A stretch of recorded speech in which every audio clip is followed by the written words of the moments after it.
The snow had been falling since before dawn.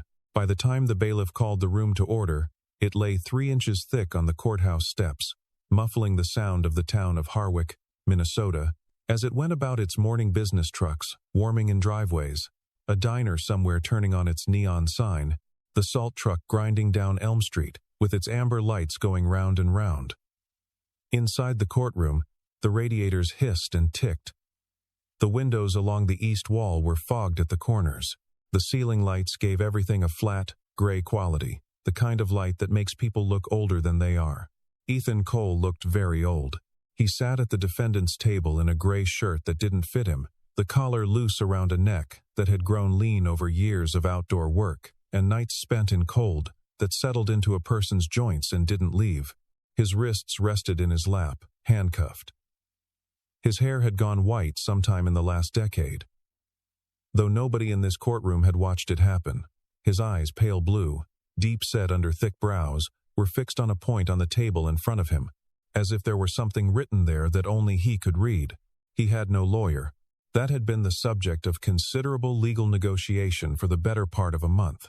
Ethan had been offered a public defender named Gerald Moss, a man with a briefcase held together by electrical tape and the resigned expression of someone who had been doing this job 30 years too long. Ethan had accepted the appointment, sat through 2 meetings, and then, 4 days before trial, Gerald Moss had filed a motion to withdraw, citing irreconcilable differences with his client's refusal to enter a plea deal. The motion was granted. There was no time to appoint someone new, so Ethan Cole sat at the defendant's table alone. The charge was second-degree murder in the death of Dale Whitmore, 58, plant manager at Harwick Timber Processing. Whitmore's body had been found in the parking lot of the plant on the morning of November 3rd. Ethan had been present.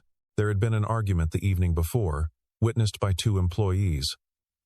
There was no physical evidence connecting Ethan to the death, no weapon, no DNA, no fingerprints, but the prosecutor, a compact man named Christopher Farrell, who wore a pale blue tie and checked his watch more than was strictly necessary, had told the jury in his opening statement that he intended to show them a man with motive, opportunity, and a history of confrontation with the victim. The gallery was full. Harwick was not a large town. Nobody was sitting at the defense table. Then, the courtroom doors opened. They came in together. Which was the first strange thing. 2 people. Moving with the particular kind of certainty that belongs to people who have already decided what they're going to do. The man was young, mid-20s perhaps, in a charcoal suit that fit him properly, a leather briefcase under his arm, his face composed. The woman was perhaps a year younger, in a dark blazer, carrying a canvas bag that sagged with the weight of file folders and a recorder. Both of them were black.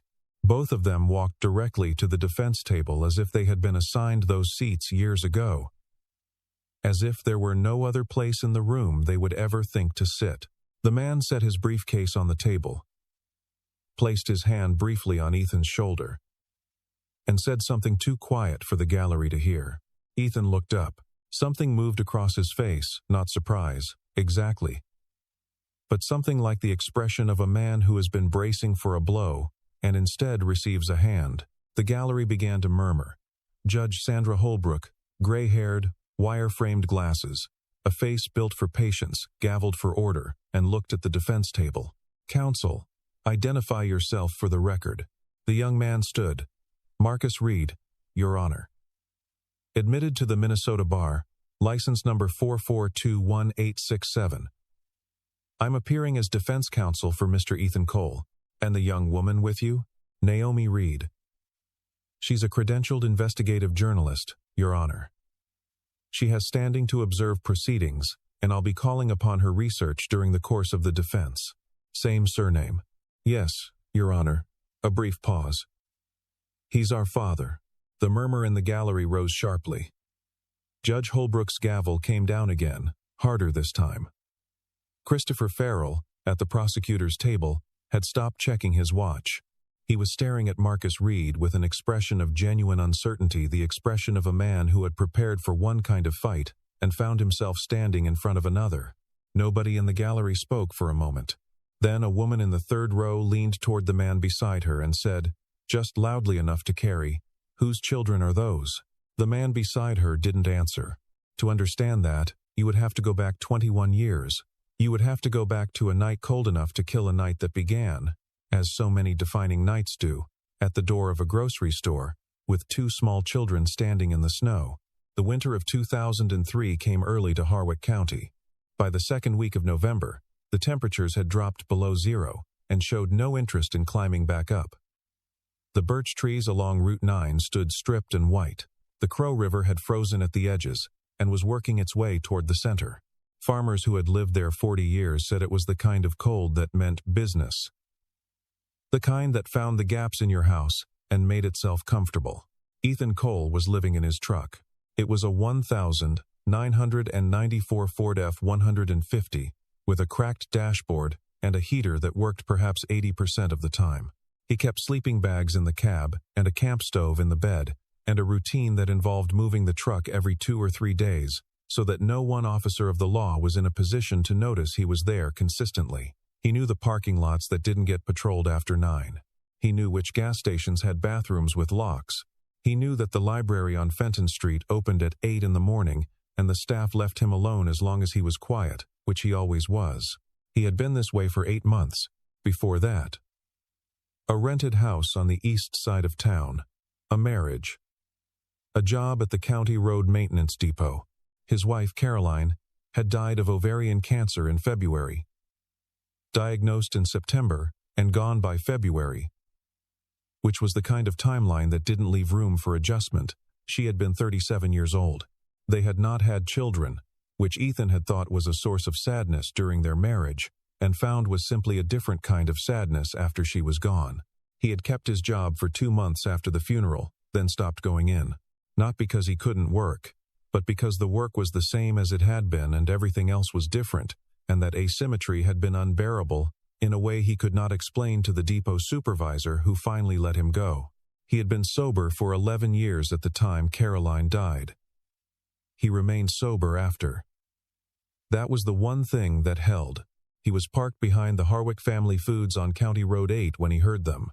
He wasn't sure at first what he was hearing. The wind had been making strange sounds all night, and sounds carried differently in serious cold, arriving with a clarity that tricked the ear.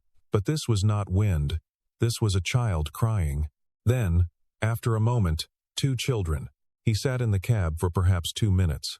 Then he put on his coat and got out. They were on the front steps, around the corner from the parking lot. 2 children. A boy of about 7, wearing a thin jacket that was built for a Minnesota fall rather than a Minnesota winter, and a girl of about 5, tucked under his arm, her face pressed into his side. The boy had his chin up, and his jaw set in the manner of someone who has decided that looking capable is the only thing standing between himself and disaster. The girl was past the stage of crying and into the stage of shuddering. Ethan stopped at a distance. "Hey," he said. The boy looked at him.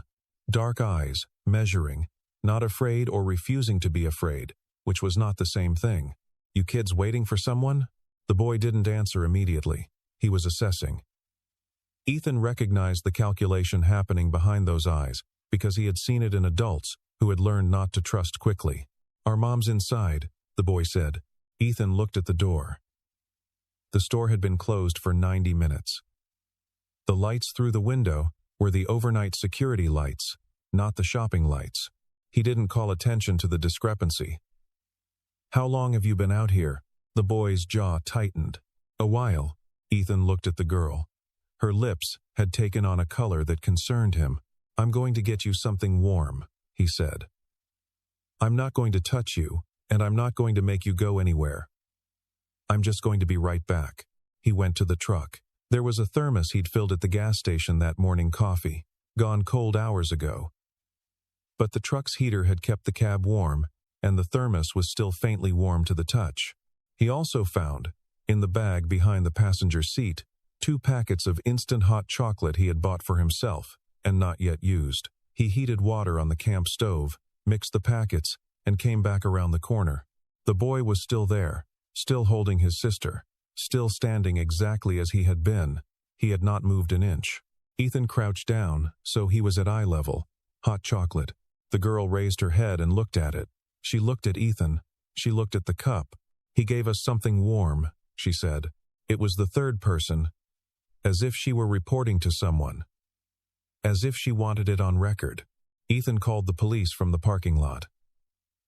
He told the dispatcher there were 2 children